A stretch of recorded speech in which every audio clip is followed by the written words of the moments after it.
Alright, what is going on, my dudes? So we are back here today with a little bit of a list ranking video, right, where I'm just going to go over who I personally believe to be my top 10 MVPs for my 7.2 Legend run, okay? Now keep in mind, this is 100% based off of the run that I did, what I had planned for my account, who I have ranked up, who I have available in my roster, and who I believe helped the most in achieving what I assume to be a successful Legend run. I don't know if I placed in the top 100, but regardless of if I placed where I wanted to place or not, I do view it as a successful run because there isn't much I would change at all.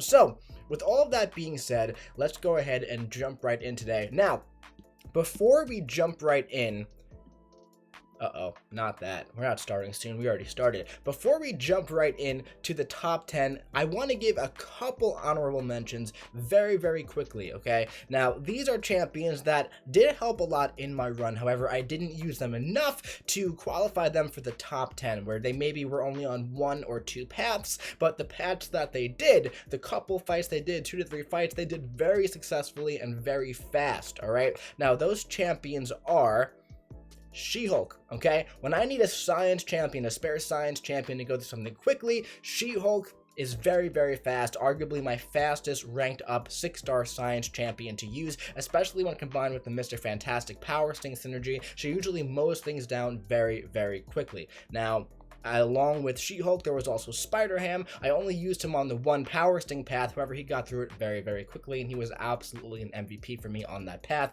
Another one as well is Kingpin. If my Kingpin was duped, I probably would have taken him up to rank 3 for the run, and I would have used him much more often. However, he's only unduped and rank 2, so I only used him on 1 or 2 paths. However, on the 2 paths that I used him on, he was absolutely very, very fast and a total MVP for those paths, so I do believe he deserves that honorable mention, okay? So those would be the 3 champions. I will give one more. Also, Black Widow Clairvoyant. I used her very, very sparingly, along with Dr. Doom as well. And when I did use these 2 fantastic Mystic champions, they completely put in work, got through the fights very, very quickly, and totally earned their MVP spot on the honorable mention list. Now, with all of that being said, let's jump into the first spot in the top 10. This is number 10 for me, the 10th most valuable player for me in my 7.2 Legend run actually goes to a support champion, and that's going to be Mr. Fantastic, okay? There were a couple lanes in this run where I brought 2 Mr. Fantastics along because the pre-fights are just that powerful. The Petrify is huge. The ability to increase the potency of damage over time effects is also enormous, especially when you're going through content trying to be as fast as you possibly can. The ability to suppress the opponent's defensive combat power rate as well as regular ability power rate, okay, with the Petrify and making your damage over time effects stronger, that's going to go a long way in getting through the fights faster as you go along. You don't have to bait as many specials, you don't have to worry about pushing them to a special 3, and your damage over time effects are going to be more potent. So Mr. Fantastic I found bringing along to multiple lanes. There was also a lane where I had both the 6-star and the 5-star Mr. Fantastic, and I was using all of my debuffs on every single fight. So this is a very, very, very wonderful way to go about getting through fights faster, whether you're going through just normal questing, right, if you're doing these fights not with a Legend run in mind, or if you are going for a Legend run in mind. Mr. Fantastic is a very, very useful champion for you to bring along on just about any lane. There's almost always a use for Mr. Fantastic. Along with that, I gave She-Hulk the honorable mention, and I was really debating between Mr. Fantastic and She-Hulk for the 10th spot. I ended up going with Mr. Fantastic because I ended up using him more, but She-Hulk is not going to be as fast without the Mr. Fantastic Power Sting synergy, so that's just another thing for Mr. Fantastic, another reason why he ended up taking that 10th spot, because he's just really, really big, and I've used him both in my 7.1 Legend run, now my 7.2, also in 6.4, and I believe 6.3 as well. Not sure if he was out yet, but ever since I got Mr. Fantastic, I've been bringing him along for all of my Legend runs. So huge shout out to this guy. He just got the value buff as well. If he was ranked 3, I'm sure he would have put in work as well, but just as a support champion, he is a fantastic champion to bring along for content like this. So we're going to move on to number 9 here, and that's actually going to Cosmic Ghost Rider. Now, Cosmic Ghost Rider is one of the fastest champions in the game to go through questing with, and just general day-to-day pieces of content. So you would think that he might end up higher up on this list, right? Well, not really. I did use him on a couple lanes, and I actually used him to nuke down some of the really hard bosses in 7.2.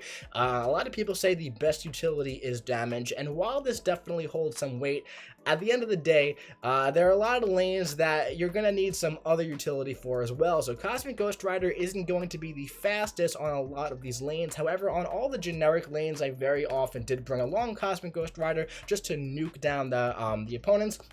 And whenever there was those superiority nodes, I very often found myself going to Cosmic Ghost Rider because it gave you that attack bonus as well. So Cosmic Ghost Rider with like a 150% or 200% Cosmic boost, he completely put in work, and there wasn't a single lane that I brought him for that I regretted bringing him on, because he went through it very, very quickly as well. So I very often paired him with OG Ghost Rider too, so I can just do a light ending combo and do a heavy attack, and then do a medium ending combo right into a special 2, and then very often the fight was just about over and I was back up to another special 2. He was also an absolute MVP for the Nova boss. I used him 4 times versus that guy, and he got through it in about 30 seconds each time, which is one of the tougher bosses in the chapter. So yeah, this guy definitely earned his spot as the 9th most valuable player in my legend run. So up next for the 8th most valuable spot is actually going to go to Red Magneto. Now, Red Magneto is an absolutely incredibly powerful champion. Whenever there's a metal opponent, you're going to be having a really great time if you use Red Magneto. With all that being said, he isn't always the fastest. So while he is, I used him more often than Cosmic Ghost Rider for a lot of pretty tough metal matchups, okay, for a couple bosses as well. He might not be always faster than Cosmic Ghost Rider against, champions he can't just one-shot with a special 3, but he is more useful. There are a lot of fights that I wouldn't want to do without Magneto. I used him for the MODOK boss, I used him for the Punisher 2099 boss, whenever there was like a random Darkhawk on the path, or a Hulk Buster, right, on a path where I was using like Ghost, for example, or another champion that can't deal with those opponents as easily as Magneto. Magneto was thrown onto the team, and he did a wonderful job nuking down like 1 or 2 opponents on like a variety of different paths. He was used at least once per quest in all 6 quests, so I think he definitely earned his spot as the 8th most valuable player in this 7.2 legend run. Now, very similar to Red Magneto here, we actually have in the 7th spot White Magneto. Now, White Magneto was brought along on a variety of different paths, a variety of them, a lot of different paths. Now, not only just for his pre-fight, but also for his synergies as well. This guy has plus 10% ability accuracy for all metal champions, and you're going to notice that I believe 5 out of the 6 remaining champions that I have in my top 6 MVPs are all metal, okay? And I believe 1, 2, 3 of them are heroes, so there's going to be an attack rating boost as well from this synergy. Not even to mention the pre-fight. The pre-fight is huge for champions who shrug off debuffs and champions who you just can't always parry easily. Like, for example, I used him for the Nova boss to get that extended parry duration. I used him for the Hit Monkey boss so he can't shrug anything off. I used him whenever there was a champion like Kingpin or Daredevil Netflix on the path, right? Or Daredevil Hell's Kitchen on the path. He was used very, very often as synergy for Cable, synergy for Archangel to increase their ability accuracy, right? He was absolutely putting his weight in gold, even though he never stepped foot into a fight in 7.2. I even debated putting him in the top 5. That's how often I brought this guy along. And it's a little more than, for example, I brought along Apocalypse for Horseman abilities and Wasp for unblockable specials for Ghost. But this guy's impact was even more than a Horseman for me, because the ability accuracy was huge, was really, really, really huge. And yes, Horseman, gives that as well. But White Magneto's pre-fight can be used even on non-mutants, and I used him with non-mutants as well, okay? So, White Magneto, a wonderful champion to have for support. Magneto, Apocalypse, Mr. Fantastic, all worth their weight in gold to me when it comes to support in the 7.2 Legend Run. With that being said, that's going to be it when it comes to support, and we're going to be moving back in to the 6 stars here. And with the 6th spot, we have Mr. Corvus Glaive. Now, a lot of people think that Corvus can't do, 7.2, 7.1 because the health pools are so high, but there are so many lanes that Corvus was just so good for, and when there is a Corvus lane, it's going to be a Corvus lane all the way through. So if you can set Corvus up at the beginning, there's usually, a very, very high chance that he can just mow through the entire thing. You have your boost on for the legend run, you put on your 200% cosmic boost, you get to a special 2, very often you just let the opponent hit you so you gain power faster, okay? You get to that little pro tip there, you get to your special 2, and then you chain your special 2s. You go special 2, special 2, special 2, and the fight is over. I used him against the Guardian boss, the Power Shield. Whenever there was Power Shield, I very often used Corvus Glaive. Whenever this started with like a vision, for example, like 2 quick and easy fights, 2 quick and easy charges, whenever there was stun vulnerability, whenever there was Mix Master, a quick and easy charge at the beginning, that's a key to me. Go with Corvus. He's going to be faster and even easier than champions like Ghost, a very high amount of time. All right, so there were many lanes that Corvus did entirely by himself, and if you set him up properly, you're going to be completely mowing down these lanes. And even if you're not going for a legend run, Corvus is going to be very, very great for a lot of those lanes. So huge fan of Corvus as well. Now we're about to get into the top 5 though, okay? Now I initially thought I was just going to make this video top 5 MVPs for my 7.2 run, but I did decide to do top 10 at the end with a few honorable mentions, just because I did want to, really just go over all the champions that really helped me out a lot. And number 5 is my boy, Mole Man here. Now, I initially did, I did a lot of debating whether I wanted to have this guy as 4 or 5, but at the end of the day, it really doesn't matter, right? But anyway, let's talk about Mole Man number 5. This guy can just do so much, man. Besides the fact that he is speedy as heck, there are a lot of nodes with bleed vulnerability, with shock vulnerability, with Mix Master, with evade, and this guy is just so good for all of that stuff. He's so good for it, man. If there's bleed vulnerability, you're doing so much damage. If there's shock vulnerability, you always have the shock on them from the special 1. All stuff like that, man. If you have to counter evade, you got your Moment for it. There's so much stuff that this guy can do in 7.2, and he is so fast at doing it. Incredibly fast, man. So Mole Man was an absolute MVP of 7.2. I've seen a bunch of other people say that, and I'm very happy to see this guy, get the recognition that he deserves. He's just an absolutely incredible champion. He was absolutely worth his weight in gold, which probably isn't, too heavy in 7.2 for me. So with that being said, let's move on to another skill champion who comes in at number 4, which is my buddy Stealth Suit Spiderman over here. Absolute MVP for the Gwendmaster boss, the number 1 option for all 6 variants, and it's not even close. If we look in this guy's abilities right here, he has the ability to pause. I don't know where exactly it is, but when he dashes back, he essentially pauses all passive fury and cruelty effects, so he can pretty much mow down the Gwendmaster boss in no time at all when you take advantage of the Invisible Woman phase, and he's so good for it, man. Just so incredible for that fight. I used him all 6 times. I believe I sold it 4 or 5 out of 6 times, and there's no chance I would have used anybody else over Stealthy. On top of that, I also used him for an entire lane as well.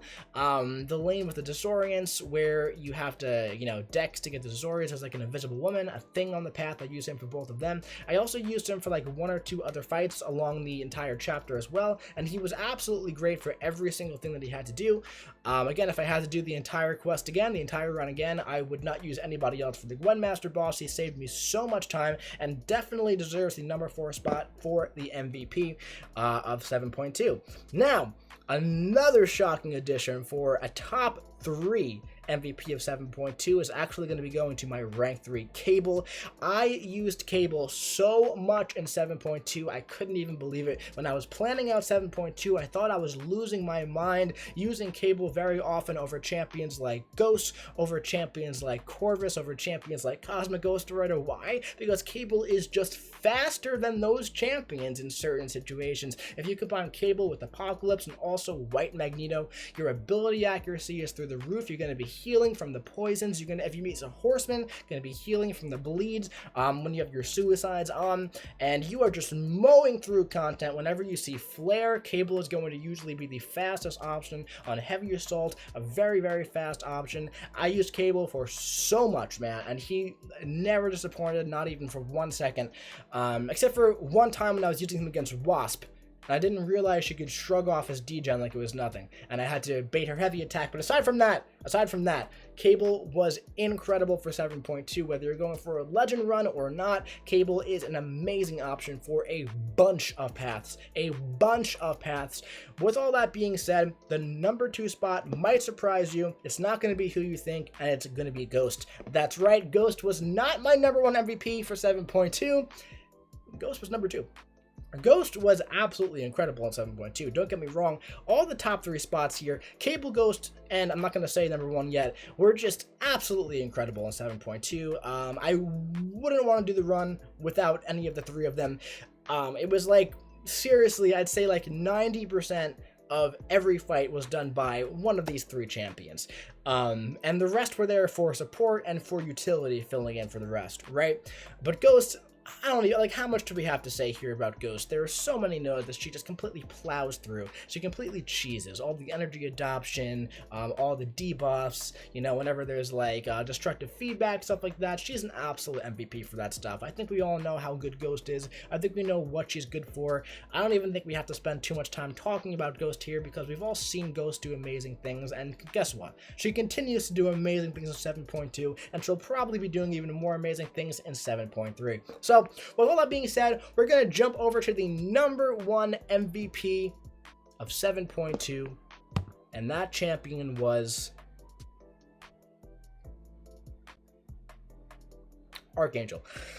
Not Spider-Gwen. Spider-Gwen was really good when I used her. I used her for 1 fight. However, Archangel was the number 1 MVP for me for 7.2. Oh my god, this guy at rank 3 is just unbelievable. Between Archangel, Ghost, and Cable, dude, you just plow through 7.2. You plow through it like it's nothing. The difference between like Archangel and Ghost Cheese is that Ghost is really good for a lot of stuff. Don't get me wrong. Like, she's amazing for so much stuff. Cheeses through so much stuff. But Archangel goes into the fight and not only drains the opponent so quickly, but also turns all of the nodes off with his ability accuracy reduction. At only Sig 20, all you really need is 4 to get over 100% reduction in ability accuracy. At 3, a little over 75%, close to 80%. All you really need is 3. 80% is more than enough most of the time for turning the nodes off. If there is a tough lane, all you gotta do is go in. Oh no. All you gotta do is go in with Archangel, parry heavy, parry heavy. If you're a horseman and you have white Magneto with you, the fight's essentially over at that point. Okay, they're going to have 3 or 4 neuros on them already. As a horseman, it's very, very common to have 9, 10, 11 or more neuros ticking down the opponent. Over 20,000 ticks of neurotoxins per second. That's not even including any additional bleeds or poison on the opponent. And, of course, the damage from the heavy attacks as well at rank 3 would hit pretty hard. So, Archangel, man, I used just as much as Ghost, I would say. Between Cable, Ghost, and Archangel, I'd say they all split the weight very, very evenly. I'd say they all took like 30% of each fights, right? I used Archangel for a lot of bosses.